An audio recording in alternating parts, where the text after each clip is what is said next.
Inner city, yeah, any barrio or ghetto throughout the country, throughout the world, we have this overwhelming plague of violence between ourselves. I mean, how did it come to this, and what can we do to revert that situation, to bring peace upon the communities? Okay. Well, certainly, we would be remiss in our duty that if there's a problem, we need to understand the root of it. So our problem will not be solved by increasing police forces only. It won't be solved by throwing students out of school. It won't be solved by increasing the number of prisons. We have a spiritual problem that necessitates a spiritual solution. Now, the root of that spiritual problem is our lack of knowledge of self and truth. Now, that truth would include, when we're honest, what happened to us.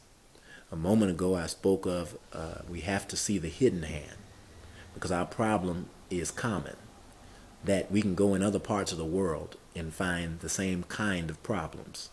And if you find the Nigerian tribes fighting one another, you'll discover that somewhere somebody's feeding arms and somebody's dealing oil. Because of the wealth beneath the feet of the poor, it had become to the advantage of the great capitalist of the world to feed a war. And so the wars that are being fed in Nigeria, and the wars that have been fed in Afghanistan, and the wars that are being fed between now the tribes of Iraq is no different from the wars that are being fed in the inner cities of America. Somebody gains the benefit of our continued warfare. Now, one of the benefits is you can extract the greatest of talent from the hood, and they will not go back into the hood to repair the hood, because they've been bought out by a system that needs the great talents of black and brown and the people's minds to make an economy run. So now the greatest value we have here, it's not what's underneath our feet, it's what's between our ears. For this community has produced those inventors who gave to America the iron, the ironing board, the refrigerator, the cotton gin. Many of the great inventions that caused the Industrial Revolution came from the handiwork and mind of slaves and former slaves. And the slave master came to realize, we can gain the benefit of what's between the ears of these black people. And so while we don't have oil or gold beneath our feet, we are in fact the oil and we are the gold. I heard Minister Farrakhan once describe us as black gold.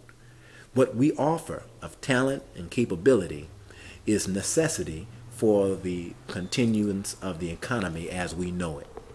On the other hand, if we're kept poor, miseducated, that we're not given the opportunity to provide for our families. We had a program this weekend called Black Marriage Day. It was a national event, and the sister who spoke acknowledged that some 70% of black women with children are not married. Well, now that breaks down the family. And when the family is broken down, the ability to raise moral children and focused children who have a view of self, society, and the world that is good and proper becomes increasingly difficult. Now we lose hold of the direction that our children are taking, and they fall victim to the wiles of a world that does not intend good for them. So again, these ideas that I shouldn't live, I don't think I'm going to live past 20, so we're all going to die anyway, so I may as well stand out here and do what I'm doing. Sure, we're all going to die. I had a young man tell me what he knew, and I know. He said, we're all born to die. I said, that's true, but that doesn't mean that I'm trying to expedite the process. And we were standing near a cemetery where he was selling crack. I said, brother, if you want to die, just walk across the street with me. I have a shovel. I'm sure they have one. Let me hit you in the head and put you in a hole. Now, he didn't really want to die. He really wants to live, which is why he's selling the crack. because he can eat food from what he earns from the selling of that crack, or he can put shoes on his feet, or provide for his children. I understand why he's out there, but because we don't have guidance in our homes. A father helps to provide a guidance for the home. Mother, of course, is the first teacher, but if she cannot be home to teach, then who's going to teach the children? Now, the result is a system that have been designed by social scientists who understand the laws of cause and effect. So the cause of our problems has to be addressed. And at a certain point, that means exposure of the social scientists, and we must accept who we are so that we can be what God has created us to be. And that includes separation from the way of the social scientists who designed a plan that you should not have a family. You should not have an economy of your own. You should not desire to do for yourself. You should not educate your own. You should not find religious expression for yourself. You should do everything the way we're telling you to do it, because when we tell you to do it, you'll never find an answer. That's why our people say at funerals, he's gone to a better place. I don't think that death is better than life. So if there's a heaven to find, we say it in the Lord's Prayer, on earth as it is in heaven. Therefore, I should live to make my earth the way I hope that my heaven would become. But we've been given a pie in the sky, pipe dream thought of God, with us looking up in space for relief while somebody's down on the ground using our labor, our talent, our skills, and our capabilities to make a heaven for them. So some would say, brother, that's pretty hard on those that have brought us here. What do you think? They brought us here to do us a favor? Or that they bring us here so that they could gain wealth and build a new world for themselves. So they called the Western Hemisphere the New World.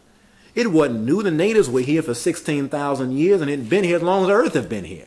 It was new opportunity for Western Europeans to find expression, maybe away from the king, maybe away from the Spanish Inquisition, maybe away from religious exploitation. But when they got here, they didn't come here to do good by us. And so we're here as a result of their coming in our current condition. So that meant the black man as slaves, that meant the natives as slaves if they could survive it. Now you're here as a descendant of the survivors, as am I. And so I would pray that we would quickly go about the business of gaining the true knowledge of self so we can shape, fashion, and mold a purpose for our lives. I close by saying, when I was in college, we used to often speak these words, that knowledge without purpose is easily forgotten and often never used. Minister Farrakhan has provided for me and many others. The real impact of the Nation of Islam is that it provides our people with a knowledge of self, and from that knowledge of self comes a sense of purpose. If I don't have a reason to live, then I won't. And so, having been taught this knowledge, I have gained the blessing of learning a purpose for my life, as are many others. In my case, I'm a minister, I'm a teacher, I'm a father, and I'm a husband. And there are many men and women who have found many ways to express themselves in a way, whether it's in business, international trade and commerce, education, economics, whatever the fields are. If I can find myself in it, I can be myself and express it at the highest of level. And we see in Minister Farrakhan a man that have found his purpose. He thought in 1954 that he was a singer, and he was popular at it. He made his living doing it. But in 1955, he met a man who acquainted him with his purpose. That man is the Honorable Elijah Muhammad. Then the Honorable Elijah Muhammad, at a certain point, shortly thereafter, said he didn't want his followers in entertainment. And I don't know whether he intended or not for that instruction to be specific to Minister Farrakhan, but Minister Farrakhan followed the instruction and determined it would be better for me to be with the Honorable Elijah Muhammad than to be in the studio making records. He gave up singing. Now, because he's given up singing, we have a man in our midst today whose purpose is obvious. He's a teacher of truth, a raiser of spiritually dead people to life, and a helper in the time of the general resurrection for the Honorable Elijah Muhammad. And he's doing it at such a level that he can go anywhere in the world. I've seen him speak to audiences on tape that didn't speak English, yet they had the same feeling from hearing him that you may feel from hearing him in English. And that is to say that he's doing what God blessed him to do. And when we do what God blessed us to do, then our souls become more satisfied with why we're living, and then we don't find ourselves seeking to die unless we're dying for a cause. Was it Huey Newton who said it would be better to die on your feet than live on your knees? And I think he was quoting someone else, but that's a true point. If I don't have a purpose for living, then dying becomes easily accepted. But if I have a purpose for living, then I will fight for that life. And I will live for that purpose. And if I must die for that purpose, then praise be to Allah. But if I must live, let me live with a purpose so my life can be more fulfilling.